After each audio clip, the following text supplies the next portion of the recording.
আমার বান্দা যখন নামাজের মধ্যে দাঁড়ায় সূরা ফাতিহা পড়ে, আমি আল্লাহ তাআলা আমার মাঝে আর বান্দার মাঝে নামাজকে দুটো ভাগ করে নেই।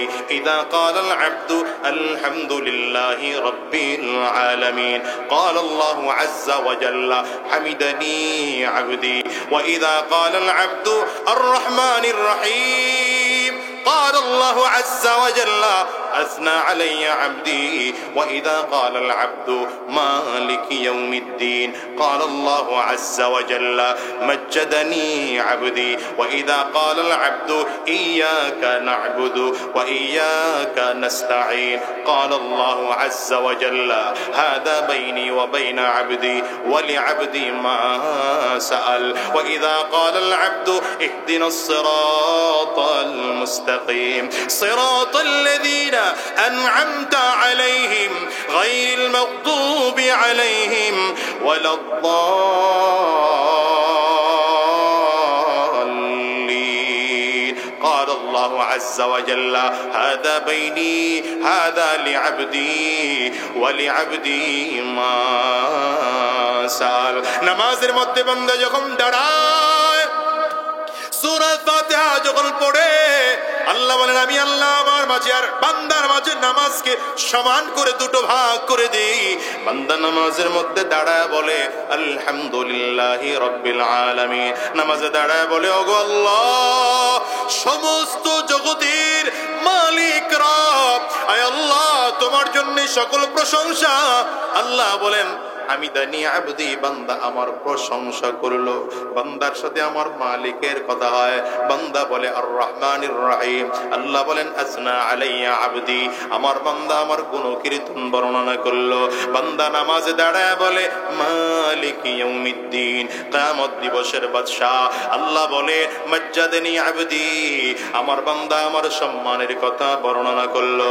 নামাজে দাঁড়ায় বান্দা বলে ইয়াকা না'বুদু, ইয়াকা না'বুদু ওয়া ইয়াকা নাস্তাঈন। নামাজে দাঁড়ায় বান্দা বলে আয় আল্লাহ আমরা একমাত্র তোমারই গোলামি করি, তোমারই কাছে সাহায্য চাই। আল্লাহ বলেন হাদা বাইনি ওয়া বাইনা আবদি, বান্দা তো এটা কিছু কথা আমার জন্য বলেছে, আবার কিছু কথা বান্দা তার নিজের জন্য বলেছে।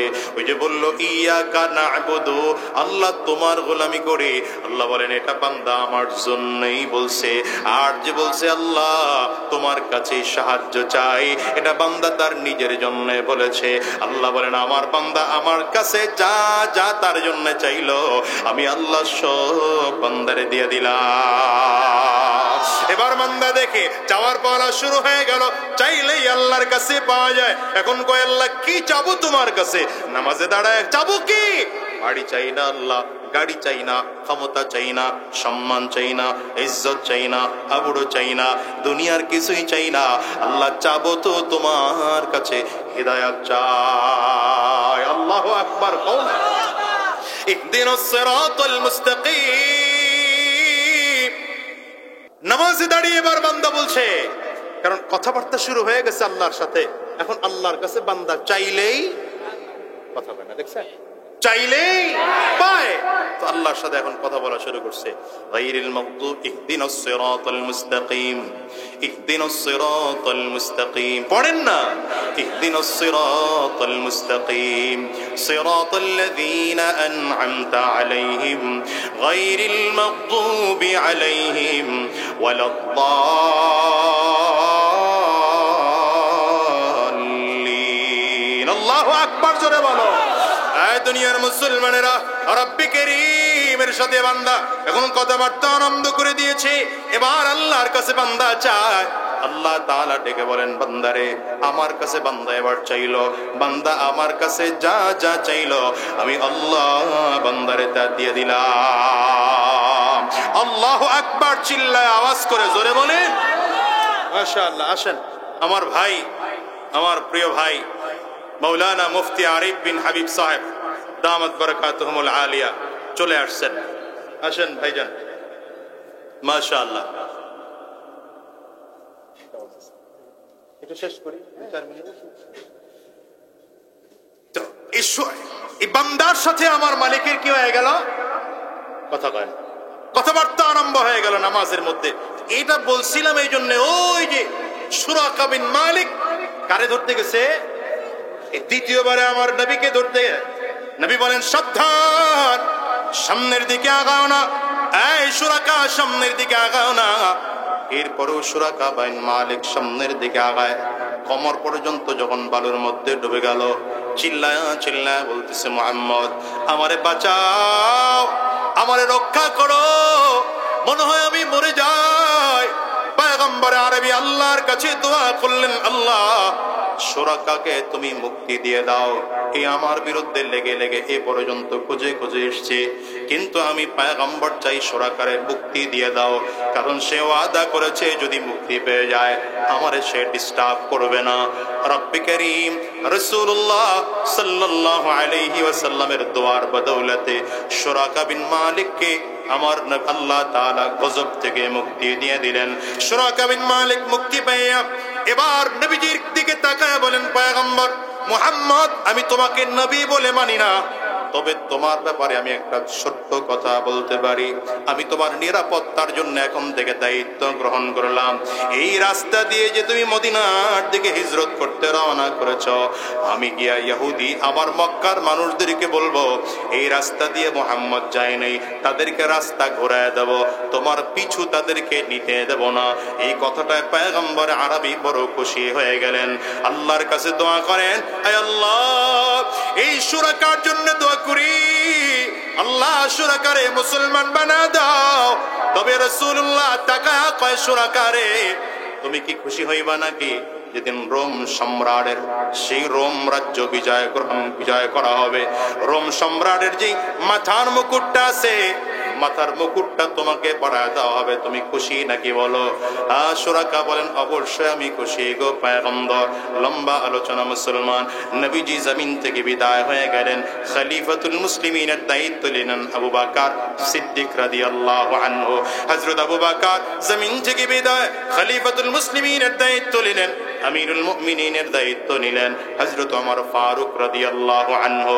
যখন রোম রাজ্য বিজয় হয়ে গেল, ওই রোম থেকে সমস্ত গনিমতের মালগুলো মদিনার দিকে ঢুকতেছে, হযরত ওমর ফারুক রাদিয়াল্লাহু আনহু ডাক দেয়, সুরাকা বিন মালিক কই, তারে ডাকো।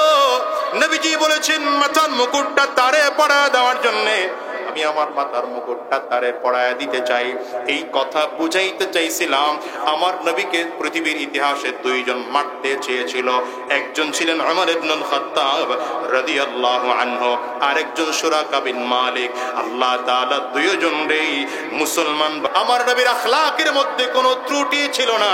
নবীর সুহবতে থাকার কারণে, নবীর ছাত্র হওয়ার কারণে সাহাবায়ে কেরামদের আখলাক চমৎকার হয়ে গেল। নবীর সুহবতে থাকার কারণে সাহাবায়ে কেরামদের আখলাক চমৎকার হয়ে গেল। সাহাবায়ে কেরামদের সুহবতে থাকার কারণে তাবেঈনদের আখলাক চমৎকার হয়ে গেছে। তাবেঈনদের সুহবতে থাকার কারণে তাবেঈনদের আখলাক চমৎকার হয়ে গেছে। তাবেঈনদের সুহবতে থাকার কারণে আইম্মে মুজতাহিদিনদের আখলাক চমৎকার হয়ে গেছে। আইম্মে মুজতাহিদিনদের সুহবতে থাকার কারণে উলামায়ে মুতাকাদ্দিমিনদের আখলাক চমৎকার হয়ে গেছে। উলামায়ে মুতাকাদ্দিমিনদের সুহবতে থাকার কারণে উলামায়ে মুতাআখিরিনদের আখলাক চমৎকার হয়ে গেছে। উলামায়ে মুতাআখিরিনদের সুহবতে থাকার কারণে এই যুগের মানুষদের আখলাক চমৎকার হয়ে যায়। ঠিক কিনা জোরে বলো? এজন্যই দেখো না, যে মানুষগুলো আল্লামা মামুনুল হকের সুহবতে যায়, যে মানুষগুলো মুফতি সৈয়দ ফয়জুল করিম শায়খে চরমনাইয়ের সুহবতে যায়, যে মানুষগুলো পীর সাহেব চরমনাইয়ের সুহবতে যায়, যে মানুষগুলো আল্লামা সাজিদুর রহমান সাহেবের সুহবতে যায়, এই মানুষগুলো সাদাবাজ হয় না, ওই মানুষগুলো দুর্নীতিবাজ হয় না। কথা কও না কেন?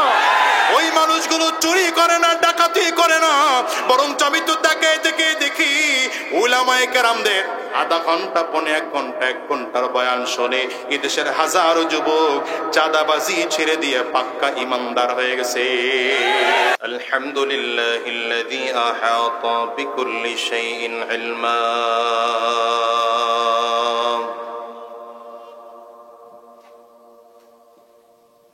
وقضى بما يريد حكمة وحكما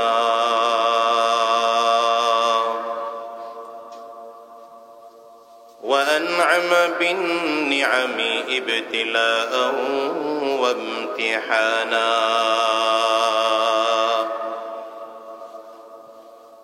ونشهد أن لا إله إلا الله وحده لا شريك له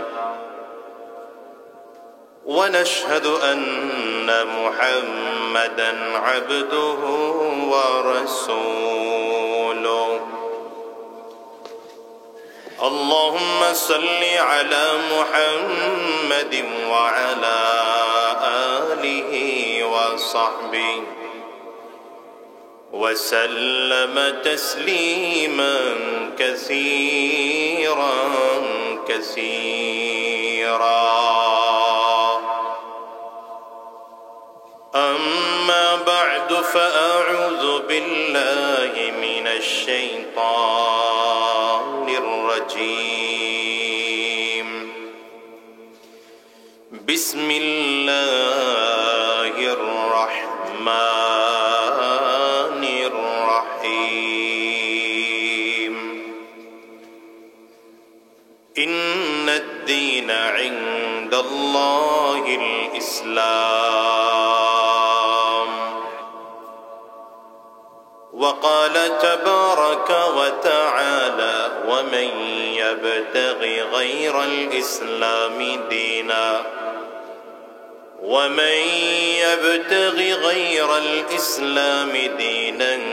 فلن يقبل منه وهو في الآخرة من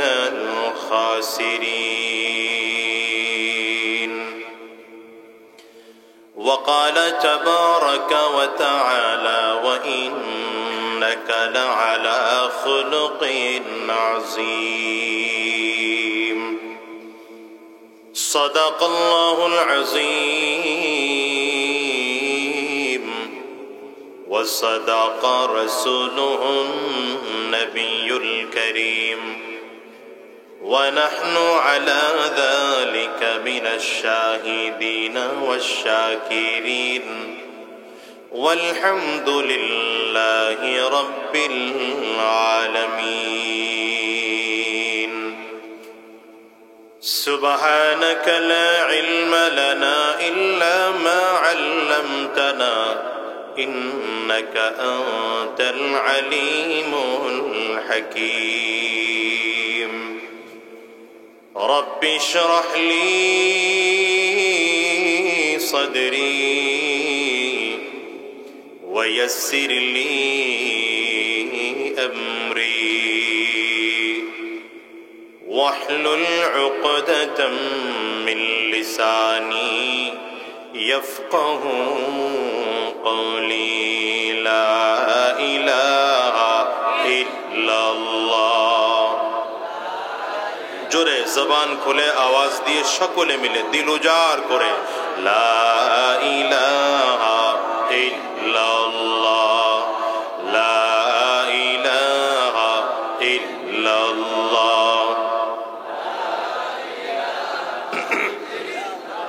আরো জোরে লা ইলাহা ইল্লাল্লাহ লা ইলাহা ইল্লাল্লাহ লা ইলাহা ইল্লাল্লাহ লা ইলাহা ইল্লাল্লাহ লা ইলাহা ইল্লাল্লাহ লা ইলাহা ইল্লাল্লাহ লা ইলাহা ইল্লাল্লাহ লা ইলাহা ইল্লাল্লাহ লা ইলাহা ইল্লাল্লাহ লা ইলাহা ইল্লাল্লাহ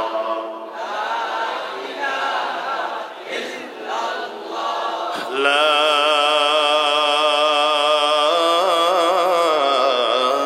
ইলাহা ইল্লাল্লাহু মুহাম্মাদুর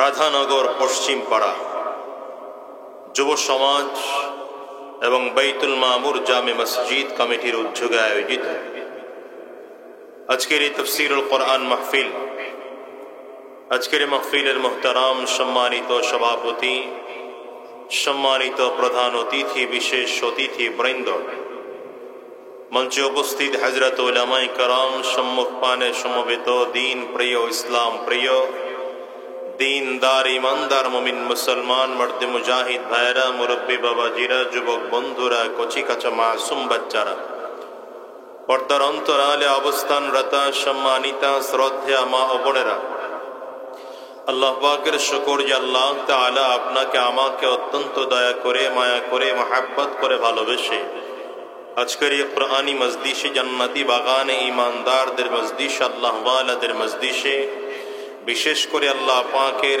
জাকিরিন ও শাকিরিন বান্দাদের মজলিসে যে রব্বে করিম, মৌলাই করিম আপনাকে আমাকে আসার বসার তৌফিক দান করেছেন, সে মহান রব্বুল ইজ্জত ওয়াল জালালের দরবারে শুকর আদায় করি। আমরা সকলেই জবান খুলে আওয়াজ দিয়ে চিৎকার করে জোরে সরে বলি আলহামদুলিল্লাহ। আলহামদুলিল্লাহর যে আওয়াজ আপনারা দিয়েছেন, এই আওয়াজে চলবে না, আওয়াজ আরো বাড়াতে হবে। রাজি আছেন? আওয়াজ জোরে বলেন, রাজি আছেন? বলেন, আপনার আমার কণ্ঠ দান করেছেন কে? ডান হাতের শাহাদাত আঙ্গুলি উঁচা করে চিৎকার করে জোরে বলেন, কণ্ঠ দিয়েছেন কে? সবাই কিন্তু উঁচা করেন নাই, দেখতেছি তাকায়। উঁচা করেন, উঁচা করে বলেন, কণ্ঠ দান করেছেন কে? আরো জোরে, আপনার আমার কণ্ঠ দান করেছেন কে? যদি আল্লাহ তাআলা কণ্ঠ দান করে থাকেন, তাহলে কণ্ঠের মালিক কে? আবার আওয়াজ কমে গেছে, জোরে বলেন, আরো জোরে আওয়াজ করে চিল্লায় বলেন, আঙ্গুল উঁচা করে বলেন। যদি কণ্ঠের মালিক আল্লাহ হয়ে থাকেন, কণ্ঠ যদি আল্লাহ তাআলা দান করে থাকেন, তাহলে আপনার আমার কণ্ঠের সর্বোচ্চ আওয়াজ পাওনাদার কে? হয় না আওয়াজ? জোরে বলেন, চিৎকার করে জবান করে আওয়াজ দিয়ে জোরে বলেন। এবার সকলেই জবান করে, প্রাণ করে, মন উজাড় করে, দিলের অন্তরের স্থল থেকে বলুন আলহামদুলিল্লাহ। আমরা প্রশংসা করলাম কার? প্রশংসা করতে হবে কার? সব জায়গায় প্রশংসা করব কার? সন্তান নাই, চাইবো কার কাছে? বাড়ি গাড়ি নাই, চাইবো কার কাছে? সম্পদ নাই, চাইবো কার কাছে? আরেক ভাইরে মারার জন্য পিস্তল নাই, চাইবো কার কাছে? কার কাছে? শয়তানের কাছে।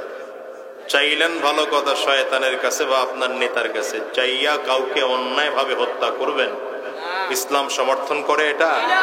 জোরে বলেন। ইসলাম মারামারি, কাটাকাটি, হিংসা, হাসাদ, ফাসাদ, রক্তপাতকে সমর্থন করে না। চিল্লায় বলেন ঠিক কিনা? ইসলাম শান্তির ধর্ম, কথা বলেন না? ইসলাম স্বস্তির ধর্ম। ইসলাম এমন এক ধর্ম, যেই ধর্মের বিধান যদি সমাজে কায়েম হয়, তো সমাজের মানুষ দুর্নীতি মুক্ত থাকবে, চাঁদাবাজ মুক্ত থাকবে, সন্ত্রাস মুক্ত থাকবে। যদি কোনো পরিবারে কায়েম হয়, তো পরিবারেও শান্তি চলে আসবে। যদি ইসলাম দেশে কায়েম হয়, গোটা দেশটা দুর্নীতি মুক্ত হয়ে যাবে। ঠিক কিনা? আওয়াজ করে বলেন। এজন্য আমরা হুজুররা যত চিল্লা চিল্লি, রাসূলুল্লাহ সাল্লাল্লাহু আলাইহি ওয়াসাল্লামকে জমিনে আল্লাহ তাআলা পাঠিয়েছেন গোটা জাতির উস্তাদ বানায়া। বলেন, কি বানায়া পাঠাইছেন? আমার নবী আমাদের উস্তাদ। বলেন, আমার নবী আমাদের উস্তাদ। জোরে বলেন, আমাদের নবী আমাদের উস্তাদ। এখানে আমরা যারা বসছি সব নবীর ছাত্র। হ্যাঁ, আমরা সব নবীর ছাত্র। আপনারাও নবীর ছাত্র, আমিও নবীর ছাত্র। এই মাহফিলে গত বছর যিনি আলোচনা করেছেন, তিনিও নবীর ছাত্র। এই মাহফিলে আগামী বছর যিনি আলোচনা করবেন, তিনিও নবীর ছাত্র। এখানে আজকে আমার আগে যারা কথা বলেছেন, তারাও নবীর ছাত্র। আমার পরে যারা কথা বলবেন, তারাও নবীর ছাত্র। এই ইকুটা কমাও না, ইকুটা কমায় দিয়া কই অপারেটরের বারবার ডাকতে পিছনে ক্যান্সেল করছে। ইকুটা কমায় দিয়ে শুধু রিভার্ব দেন। হ্যাঁ, ইকো মিকো থাকবে না, ডিলে, এই যে ইকো ডিলে থাকবে না, শুধু রিভার্ব সাউন্ড ভাসবে। তো রাসূলুল্লাহ সাল্লাল্লাহু আলাইহি ওয়াসাল্লাম গোটা জাতির উস্তাদ, আমারও উস্তাদ, আপনাদের উস্তাদ, আমাদের পূর্ববর্তী মানুষদের উস্তাদ, পরবর্তী মানুষদের উস্তাদ। তবে হ্যাঁ, আমরা হলাম ইনডাইরেক্ট ছাত্র, সাহাবায়ে কেরাম ছিলেন ডাইরেক্ট ছাত্র। নবীজির সরাসরি ছাত্র কারা? সাহাবীরা। জোরে বলেন। সাহাবীরা। সাহাবায়ে কেরাম ছিলেন নবীজির সরাসরি ছাত্র।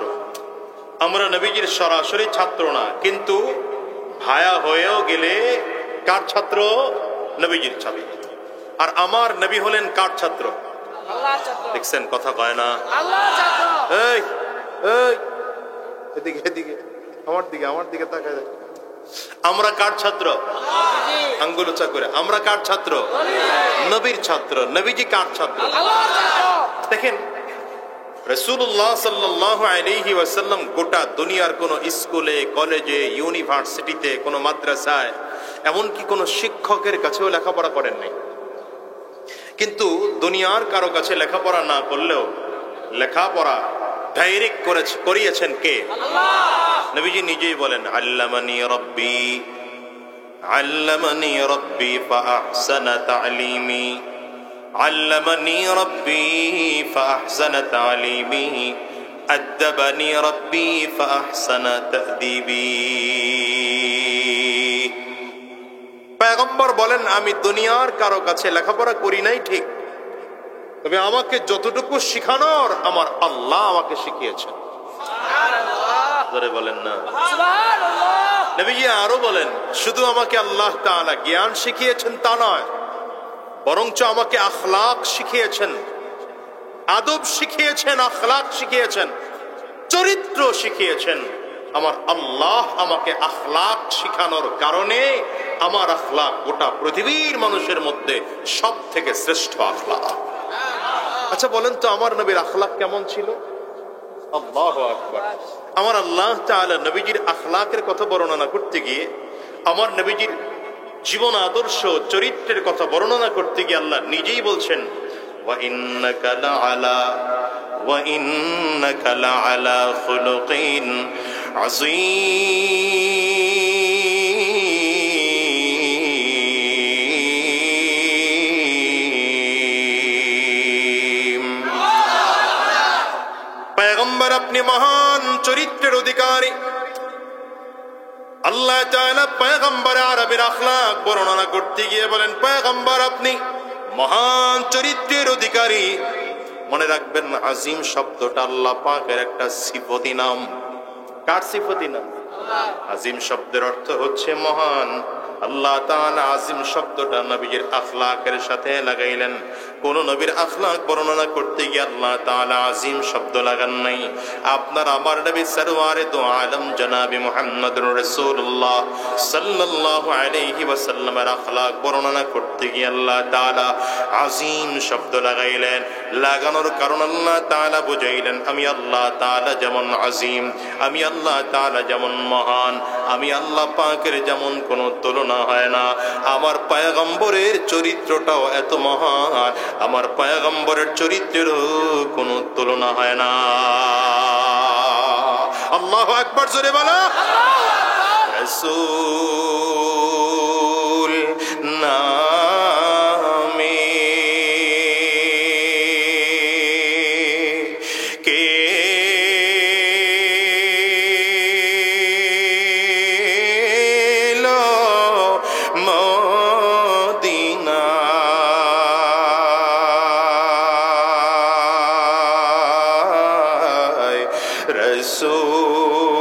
রসূল নামে ওরে আকাশের ওই চন্দ্র কেড়ে, আকাশের ওই চন্দ্র কেড়ে ওকে আনলো মদিনা।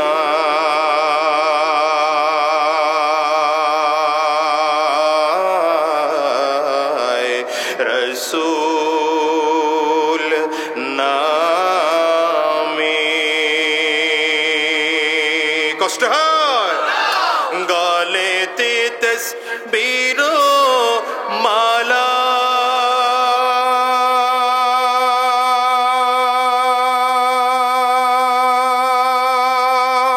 কে লয় কামলিওয়ালা রে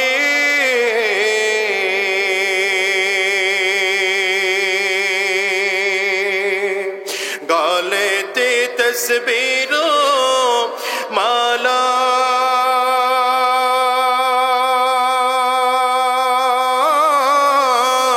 কে লয় কামলিওয়ালা রে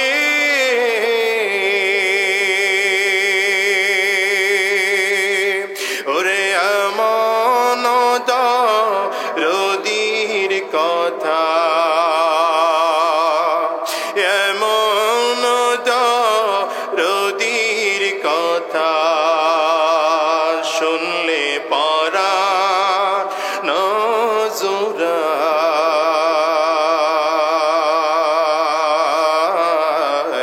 রসূল নামে কে লো মদিনায় রসূল নামে। যুবক, তুমি তো আমার নবীর আদর্শ বুঝো না। নবীদের আদর্শ না বোঝার কারণে এরা এমন নেতার পেছনে দৌড়ায় যেই নেতাও নামাজ পড়ে না, কর্মীও নামাজ পড়ে। কথা দেয় না?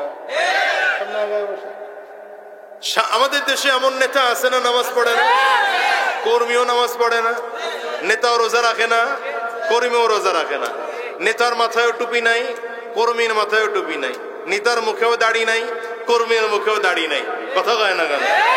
নেতা সুদ খায়, কর্মীও সুদ খায়, নেতাও ঘুষ খায়, কর্মীও ঘুষ খায়, নেতাও চুরি করে, কর্মীও চুরি করে, নেতাও চাঁদাবাজি করে, কর্মীও চাঁদাবাজি করে। আমি তো বলি তোমার নেতাও জাহান্নামী, তুমিও জাহান্নামী, ঠিক কিনা বলো? তোমার নেতা যদি আমার নবী হতো, এই যুবক, তোমার নেতা যদি আমার নবী হতো, এখন নবীজির পরিভাষা অনুযায়ী নবীজির হাদিস যদি সত্য হয়, তাহলে আমার নবীর এখন এটা সম্পর্কে ঘোষণা, এটা জান্নাতের বাগান। একটু জোরে বলা যাবে না? আওয়াজ করে নবীজি, তুমি একটু আস্তে কইবা, তোমার এত জোরে বলা যাবে না, বয়স কম তো, এজন্য পাওয়ার বেশি।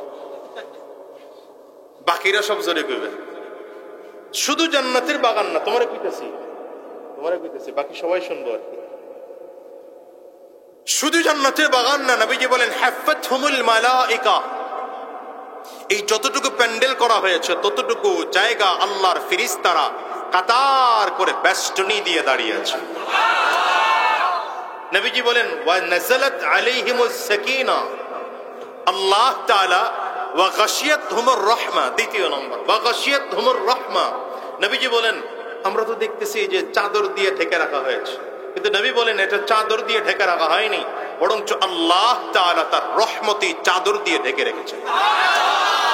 ওয়া নাযালাত আলাইহিমুস সাকিনা, নবী বলেন এখন আমরা দেখলাম না একটু আগে বৃষ্টি পড়ছে, কমিটির মন খুব বেজার, কমিটির মন অনেক বেজার। এরা বলতেছে হুজুর লোকজন অনেক আসতেছে, দেরি হচ্ছে, এরা টেনশনে পড়ে গেছে, মাহফিল হয় না না হয়, সন্ধ্যা পর্যন্ত নাকি বৃষ্টি হয়েছে। তো আমি বলি ওয়াজ মাহফিলে বৃষ্টি হলে নবীজির কথা ওয়া নাযালাত আলাইহিমুস সাকিনা, বিকল্প নাই। জিকির করেন লা ইলাহা ইল্লাল্লাহ, ইল্লাল্লাহ, লা ইলাহা ইল্লাল্লাহ, ইল্লাল্লাহ, লা ইলাহা ইল্লাল্লাহ, মুহাম্মাদুর রাসূলুল্লাহ। এই কারেন্ট যে ঘরে বসে বললাম, এরপরও কারেন্ট ঠিক হয় নাই। হ্যাঁ, এর খবর লাগান। এই বিদ্যুৎ অফিসে আছে কে? আমার মনে হইতেছে ওই ফেসিবাদের দালাল গুলো এখনো রয়ে গেছে। এই কাম করতে ওরা দেখছি তো বিগত দিনে। মানে আর কোন রাস্তা যখন বন্ধ, সব বাধা দিছে, পারে নাই, মাহফিল বন্ধ করতে চাইছে, পারে নাই, এইটা সেটা, শেষ পর্যন্ত কারেন্টের লাইন অফ করে দেয়। আজকে এলাকায় মাহফিল হয়ে বিদ্যুৎ অফিস জানে না এদের কাজটা কি, এদের বসে বসে দরকার নাই, কারেন্ট বন্ধ করে দেন, জেনারেটর চলবে, তেলের বাড়তি যে টাকা হয় আমার থেকে লয়ে লয়েন। সব জায়গায়, প্রত্যেকটা জায়গায় ফেসিবাদের দালাল গুলো রয়ে গেছে, এখন প্রশাসনের মধ্যেও রয়ে গেছে। কি কথা বলেন না কেন? পরিবর্তন হয় নাই তো, ওই ওসি গুলোই তো আছে, ওই ডিসি গুলোই তো আছে, ওই ওনার ওই ওরাই তো আছে এখনো। জন্য বলেছিলাম যে ডক্টর ইউনূস সাহেবকে বড় আশা নিয়ে বসিয়েছিলাম যে দেশটাকে আমূল পরিবর্তন করবে। উচিত ছিল ধরে ধরে প্রত্যেকটা দালালকে কাম ধরে এদেশ থেকে বের করে দেওয়ার, পারে নাই তারা। এই জন্য আমার আগেরও কথা, এখনো কথা বলি, আমরা হুজুররা চিল্লাই এই জায়গাটাই। এদেশে নোবেল পুরস্কার প্রাপ্ত একবার না 50টা নোবেল পুরস্কার প্রাপ্ত ব্যক্তিকেও যদি বসান, আর ইসলামকে যদি ক্ষমতায় না বসান, কোরআনকে সংবিধানের জায়গায় যদি না বসান, এদেশ কোনোদিন ভালো হবে না, কোনোদিন চরমুক্ত হবে না। এজন্য কোরআনকে ক্ষমতায় বসাতে হবে ইনশাআল্লাহ। সুযোগে বারবার আসে না। এই মুসলমান, কুমিল্লার মুসলমান, সুযোগ বারবার আসে না। এবার সুযোগ এসেছে, উলামায়ে কেরাম হকের পথে চলতেছেন, হাতে হাত মিলাতে শুরু করেছেন, কাঁধে কাঁধ মিলাতে শুরু করেছেন। স্বৈরাচারকে বাংলাদেশ থেকে চিরজীবনের জন্য বিদায় করার জন্য আগামীতে গোটা মুসলিম জাতিকে ঐক্যবদ্ধ হতে হবে। আগামীর বাংলাদেশ ইসলামের হবে, কোরআনের হবে, উলামায়ে কেরামদের হবে। প্রয়োজনে রক্ত দেব, প্রয়োজনে জীবন দেব। কারা কারা তৈয়ার আছো? দুই হাত উঁচা করে দেখাও।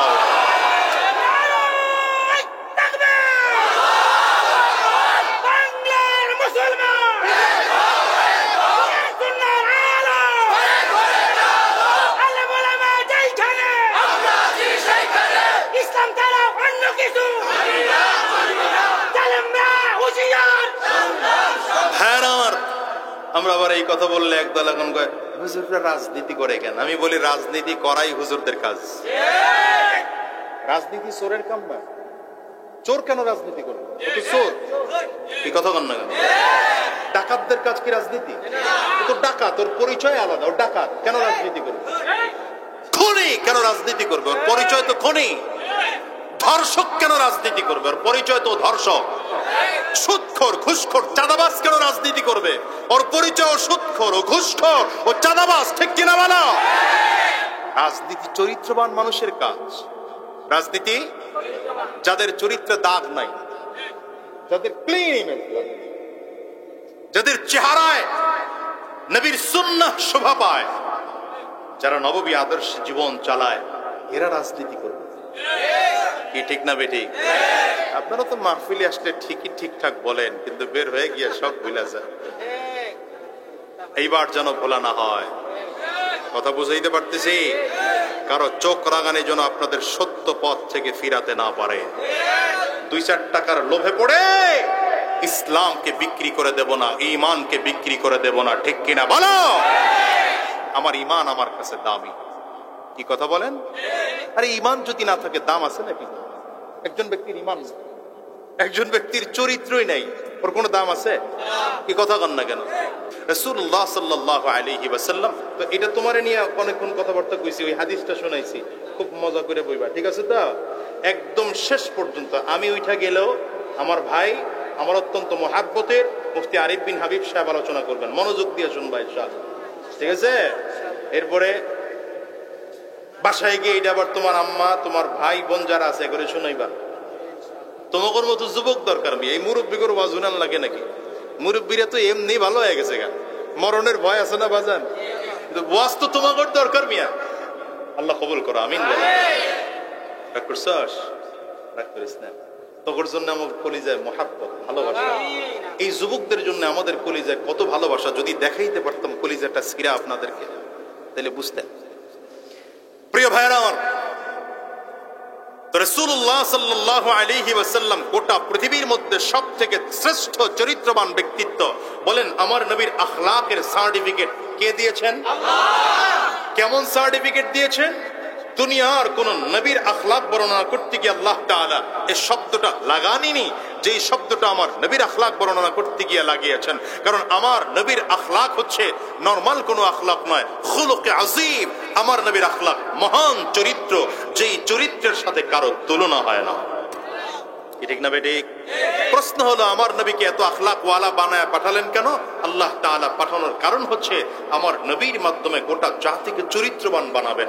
আমার নবীর মাধ্যমে গোটা জাতিকে চরিত্রবান বানাবেন। আমার নবীর সোহবতে গিয়ে মানুষ চুরি ছেড়ে দিবে, নবীজির সোহবতে গিয়ে মানুষ ডাকাতি ছেড়ে দিবে, নবীজির সোহবতে গিয়ে মানুষ মিথ্যা কথা বলা বন্ধ করে দিবে, নবীজির সোহবতে গিয়ে সরকারের সম্পদ লুণ্ঠন করা বন্ধ করে দিবে। আমার নবীজির সোহবতে গিয়ে দেশের দায়িত্ব আসলো, রাষ্ট্রের দায়িত্ব আসলো, আমানতের 100% আমানত রক্ষা করবে। আমার নবীর সুহবতে গিয়ে যুগের শ্রেষ্ঠ চরিত্রবান মানুষ হয়ে যাবে। নবীজির সুহবতে গিয়ে জাহান্নামী মানুষগুলো ইমানদার হয়ে জান্নাতের মেহমান হয়ে রওনা করবে। আবু বকর সিদ্দিক রাদিয়াল্লাহু আনহু জন্মসূত্রে জাহান্নামের আসামি, জন্মসূত্রে, কিন্তু ইন্তেকাল, কত চমৎকার! হযরত ওমর ফারুক এত বড় আসামি, যিনি তরবারি নিয়ে রওনা করেছেন নবীজির মাথা আনবেন। আচ্ছা বলেন তো, এর চেয়ে বড় অপরাধী কেউ হতে পারে যে আমার নবীর বিরুদ্ধে সরাসরি অস্ত্র ধরছে? আল্লাহু আল্লাহু আকবার। ইসলামের দুইটা ব্যক্তিত্ব ইসলামের ইতিহাসে পাওয়া যায়। পৃথিবীর ইতিহাসে দুইজন ব্যক্তিত্ব যারা আমার নবীর বিরুদ্ধে সরাসরি ষড়যন্ত্র করেছে, হত্যা করার ষড়যন্ত্র। এর মধ্যে একটা হচ্ছে হযরত ওমর, আরেকজন হচ্ছে সুরাকা বিন মালিক। কিন্তু আল্লাহ পাকের কি কুদরত, আল্লাহ দুইজনরে ইসলামের জন্য কবুল করেছে। কত আখলাক ওয়ালা আমার নবী! দেখেন নবীজি, এরা তো আখলাক দেখে কালিমা পড়ে মুসলমান, এরা আখলাক দেখে কালিমা পড়ে মুসলমান হয়েছে। হযরত ওমরের জন্য নবী তো হাত তুলে দোয়া করেছেন। হযরত ওমর তো দোয়ার ফসল, নবীজির দোয়ার ফসল। আমার নবী মুস্তাজাবুদ দাওয়াত ছিলেন, দোয়া করেছেন। নবীজি হাত তুলে রাতের বেলায় দোয়া করেন, দিনের বেলায় দাওয়াত দেন, দিনের বেলায় দাওয়াত, রাতের বেলায় দোয়া। এই জন্য পাগড়ি ওয়ালাদেরও দরকার আছে, আবার মাঝে মাঝে পাগড়ি কোমরে বাঁধারও দরকার আছে। নবীজি হাত তুলে দোয়া করেন, আল্লাহুম্মা আ'ইজ্জিল ইসলামা বিআহাদিল উমরাইন, আল্লাহুম্মা আ'ইজ্জিল ইসলামা বিআহাদিল উমরাইন। আয় আল্লাহ, গোটা মক্কার মধ্যে দুইজন ওমর আছে। কে দুই ওমর? এক ওমর হলো খাত্তাবের ছেলে ওমর, ওমর ইবনুল খাত্তাব রাদিয়াল্লাহু আনহু। আরেক ওমর হলো আবু জাহাল, আবু জাহালের নাম হলো আমর ইবনে হিশাম, হিশামের বেটা আমর। নবীজি দোয়া করেছেন, আয় আল্লাহ, দুই ওমরের মধ্য থেকে একজনকে ইসলামের জন্য কবুল করে নাও। রবের কাছে ওমর ইবনুল খাত্তাব কবুল হয়ে গেছে। তরবারি নিয়ে রওনা করলেন, নবীজিকে জমিন থেকে বিদায় করে দিবেন। কিন্তু ঘটনা শেষ দেখা গেল এমন, যেই তরবারি নিয়ে আবার নবীর জন্য, নবীর মাথা আনার জন্য রওনা করেছিল, সেই তরবারি আমার নবীর পায়ের সামনে বিছায়া দিয়া হাত নবীজির দিকে বাড়িয়ে দিয়েছেন। পয়গম্বর, কালিমা পড়া দেন, মুসলমান হয়ে যাব। আরো আওয়াজ করে চিল্লায় জবান খুলে বলো না, নবী আমার এই তরবারি এতদিন চলেছে ইসলামের বিরুদ্ধে, কোরআনের বিরুদ্ধে, দ্বীনের বিরুদ্ধে, কিন্তু আমি ওমরের এই তরবারি এখন থেকে চলবে ইসলামের পক্ষে, কোরআনের পক্ষে, দ্বীনের পক্ষে। পয়গম্বর, আর দেরি করা যাবে না, কালিমা পড়া দেন, মুসলমান হয়ে যাব।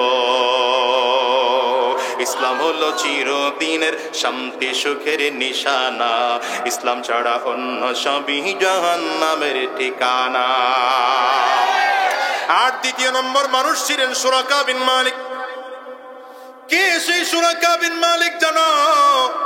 নবীজি হিজরত করে যেদিন মক্কার দিকে রওনা করেছিলেন, 3 দিন 3 রাত ওই গারে সুরের মধ্যে নবীজি আত্মগোপনে ছিলেন, মক্কার কাফির মুশরিকরা খুঁজে পায় না। পাবে কেমন করে আমার নবীকে? আমার আল্লাহ তাআলা কুদরতি হাতে আমার নবীকে হেফাজত করেছেন। কাফিররা খোঁজার জন্য পাহাড়ের চূড়ায় উঠে গেল। আবু বকর সিদ্দিক রাদিয়াল্লাহু আনহু নবীজির দিকে তাকিয়ে চক্ষু দুটো লাল হয়ে গেছে, চোখ দিয়ে পানি এগুলো পড়তেছে। আবু বকর সিদ্দিক রাদিয়াল্লাহু আনহু ডেকে বলেন, পয়গম্বর, কাফিররা তো আমাদের কাছাকাছি চলে এসেছে, এরা তো আমাকে ধরেই বুঝিয়ে ফেলবে। পয়গম্বর ডাক দিয়ে বলেন, টেনশন করো না, ইন্নাল্লাহা মা'না, লা তাহজান, ইন্নাল্লাহা মা'না। পয়গম্বর আরবি সাল্লাল্লাহু আলাইহি ওয়াসাল্লাম ডেকে বলেন, আবু বকর, টেনশন করো না, টেনশন করো না, চিন্তা করো না, ভয় পেও না, আমার সাথে আমাদের সাথে আমাদের আল্লাহ আছেন, আমার আল্লাহ আমাদেরকে একা ছাড়বেন না। ওই গারে সূরের মধ্যে ছিলেন মাত্র আমার নবী, ছিলেন মাত্র আবু বকর, কিন্তু বলেন তো এই দুইজনের সাথে আর একজন ছিলেন, তিনি কে? আঙ্গুল চা করে একটু জোরে বলো না, তিনি কে? 3 দিন 3 রাত পার হয়ে গেল, কাফিররা কেমনে খুঁজতেছে, ওরা খুঁজে আল্লাহ তাআলা মাকড়সাকে পাঠায় দিলেন। মাকড়সারে আমার নবীজি গুহার মধ্যে ঢুকেছে, গুহার চারিটা দিক সুন্দর করে বাসা বাঁধে বেঁধে দেওয়া হলো। কবুতর চলে এসছে, এরা বাসা বানায় ডিম পাড়তে আরম্ভ করেছে। কাফির মুশরিকরা তাকায় দেখে পাখি ডিম পেড়ে রেখেছে, কুয়ার মুখটা মশা দিয়ে বন্ধ হয়ে আছে, মশার বাসা দিয়ে। এরা বুঝতে পেরেছে এখানে মুহাম্মদের মতো মানুষ থাকার কথা নয়, এখানে আবু বকরের মতো ব্যক্তিত্ব থাকার কথা নয়। চলে গেল, 3 দিন 3 রাত হয়ে গেল। নবীজি মদিনায় যাওয়ার সচরাচর যে রাস্তা, এই রাস্তা না ধরে গোপন রাস্তায় রওনা করেছেন। এদিকে গোটা মক্কার মধ্যে ঘোষণা করে দেওয়া হলো, কেউ যদি মুহাম্মদকে এনে দিতে পারে, জীবিত হোক বা মৃত হোক, তাকে 100 লাল উট পুরস্কার দেওয়া হবে। চিল্লায়া জোরে বলো নাউযুবিল্লাহ। 100 লাল উট পুরস্কার পাওয়ার জন্য চারিদিক থেকে সবাই যার যার মতো করে খুঁজতেছে। সুরাকা বিন মালিক ছিল অত্যন্ত বড় বাহাদুর, ঘোড়ার পিঠে সওয়ার হইয়া নবীজির পেছনে রওনা করেছে। সুরাকা বিন মালিক রওনা হয়, মনের মধ্যে চিন্তা, আমি যদি মুহাম্মদকে পেয়ে যাই, জীবিত হোক বা মৃত, তাইলে 100 লাল উট পাওয়া যাবে। 100 লাল উট বুঝেননি? এই সময়ের 105 গাড়ি, মার্সিডিজ গাড়ি নিয়ে কথা পায়। সেই যুগে সওয়ারি তো ছিলই ঘোড়া বা উট বা গাধা। 100 লাল উট দেওয়া হবে এই পুরস্কার পাওয়ার ভয়ে। সুরাকা বিন মালিক নবীজির পেছন নিতে রওনা করেছে। যাইতে যাইতে নবীজির কাছাকাছি পৌঁছে গেল। আমার নবী দূর থেকে ডাক দিয়ে কয়, সুরাকা সামনের দিকে আগায় না। এরপরেও তরবারি সুরাকা সামনের দিকে আগায়। আমার নবী ডেকে বলেন, সাবধান, সামনের দিকে আগায় না। এরপরেও সুরাকা সামনের দিকে আগায়। রবের কুদরত বুঝা বড় দায়। হঠাৎ করেই সুরাকা তাকায় দেখে যে ঘোড়ার পিঠে সওয়ার অবস্থায় ছিল, ঘোড়ার পা দুটো বালুর মধ্যে যেন ডেবে যাইতে আরম্ভ করেছে। ঘোড়া সামনের দিকে চলতে পারে না, প্রচন্ড ভয়। ওখানে দাঁড়ায় চিৎকার করতে আরম্ভ করেছে, আয় আল্লাহ, যদি আমারে বাঁচা দাও, আর মুহাম্মদের পিছু নেব না, আমি ফিরে বাড়িতে চলে যাব। রবের দয়া হলো, আল্লাহ তাআলা মুক্ত করে দিলেন। ঘোড়ার পাওয়াটা স্বাভাবিক জায়গায় চলে আসলো।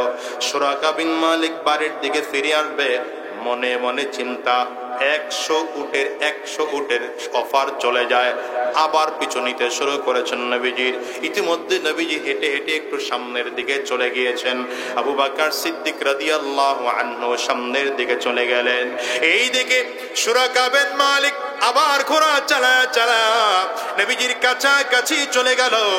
আবার নবীজির কাছাকাছি গেলে রাহমাতুল লিল আলামিন দূর থেকে দাঁড়ায় ডাক দেয়, এই সুরাকা, আর সামনের দিকে আগায় না, সামনের দিকে আর আগায় না।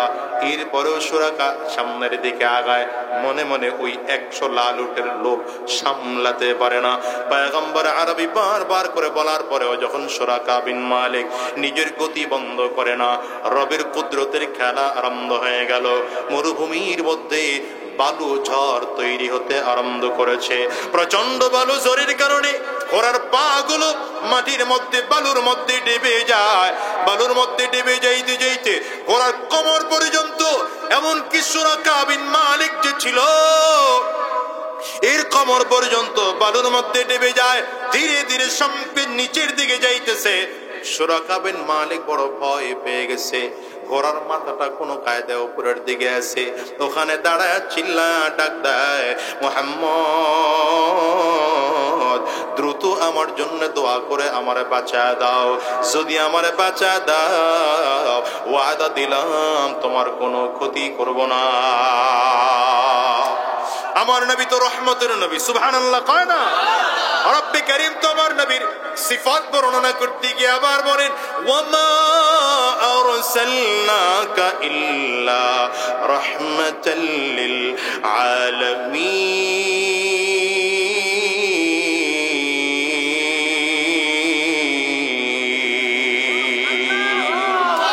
আমার আল্লাহ পাকের পরিচয় হলো, আল্লাহ হলেন রব্বুল আলামিন, কথা কয় না? কিন্তু নবীজির পরিচয় দিতে গিয়ে আল্লাহ তাআলা বলেন রাহমাতুল লিল আলামিন। আমার আল্লাহ তাআলা নিজের পরিচয় সূরা ফাতিহার মধ্যে দিয়েছেন, আলহামদুলিল্লাহি, পড়েন না, আলহামদুলিল্লাহি রাব্বিল আলামিন। সূরা ফাতিহা বড় মজার সূরা। সূরা ফাতিহাটা হচ্ছে সমস্ত সূরা ফাতিহার কথা, বান্দার কথা। এটা আমার মালিক বান্দাকে শিখিয়েছেন, এ বান্দা আমি আল্লাহর সাথে কেমন করে কথা বলবি তুই তো জানো না, আমি আল্লাহ তাআলা আয়াত নাযিল করে তোরে শিখিয়ে দিলাম। এখন বান্দা যখন সূরা ফাতিহা নামাজের মধ্যে দাঁড়িয়ে বলেন, সমস্ত তাফসীরের কিতাবের মধ্যে লেখা হয়, নবীজির হাদিস উল্লেখ করা হয়, রব্বে কারীম বলেন কসসামতুস সালাতা বাইনি ওয়া বাইনা আবদি নিসফাইন। আমার বান্দা যখন নামাজের মধ্যে দাঁড়ায় সূরা ফাতিহা পড়ে, আমি আল্লাহ তাআলা আমার মাঝে আর বান্দার মাঝে নামাজকে দুটো ভাগ করে নেই। ইদা ক্বালাল আবদু আলহামদুলিল্লাহি রাব্বিল আলামিন ক্বালা আল্লাহু আযযা ওয়া জাল্লা হামিদানি আবদি, ওয়া ইদা ক্বালাল আবদু আর রহমানির রহিম قال الله عز وجل أثنى علي عبدي، وإذا قال العبد مالك يوم الدين قال الله عز وجل مجدني عبدي، وإذا قال العبد إياك نعبد وإياك نستعين قال الله عز وجل هذا بيني وبين عبدي ولعبدي ما سأل، وإذا قال العبد اهدنا الصراط المستقيم صراط الذين أنعمت عليهم غير المغضوب عليهم ولا الضالين قال الله عز وجل هذا بيني هذا لعبدي ولعبدي ما سأل। নামাজের মধ্যে বান্দা যখন দাঁড়ায় সূরা ফাতিহা যখন পড়ে, আল্লাহ বলেন আমি আল্লাহ আমার মাঝে আর বান্দার মাঝে নামাজকে সমান করে দুটো ভাগ করে দেই। বান্দা নামাজের মধ্যে দাঁড়ায় বলে আলহামদুলিল্লাহি রাব্বিল আলামিন, নামাজে দাঁড়ায় বলে ওগো আল্লাহ সমস্ত জগতের মালিক রব, আয় আল্লাহ তোমার জন্য সকল প্রশংসা। আল্লাহ বলেন হামিদানি আবদি, বান্দা আমার প্রশংসা করলো। বান্দার সাথে আমার মালিকের কথা হয়, বান্দা বলে আর রহমানির রহিম। আল্লাহ বলেন আসনা আলাইয়া আবদি, আমার বান্দা আমার গুণকীর্তন বর্ণনা করলো। বান্দা নামাজে দাঁড়ায় বলে মালিক ইয়াউমিদ্দিন, কিয়ামত দিবসের বাদশা। আল্লাহ বলে মজ্জাদানি আবদি, আমার বান্দা আমার সম্মানের কথা বর্ণনা করলো। নামাজে দাঁড়ায় বান্দা বলে ইয়াকা না'বুদু, পড়েন ইয়াকা না'বুদু ওয়া ইয়াকা নাস্তাঈন। নামাজে দাঁড়ায় বান্দা বলে আয় আল্লাহ আমরা একমাত্র তোমারই গোলামি করি, তোমারই কাছে সাহায্য চাই। আল্লাহ বলেন হাদা বাইনি ওয়া বাইনা আবদি, বান্দা তো এটা কিছু কথা আমার জন্য বলেছে, আবার কিছু কথা বান্দা তার নিজের জন্য বলেছে। ওই যে বলল ইয়াকা না'বুদু, আল্লাহ তোমার গোলামি করে, আল্লাহ বলেন এটা বান্দা আমার জন্যই বলছে। আর যে বলছে আল্লাহ তোমার কাছে সাহায্য চাই, এটা বান্দা তার নিজের জন্য বলেছে।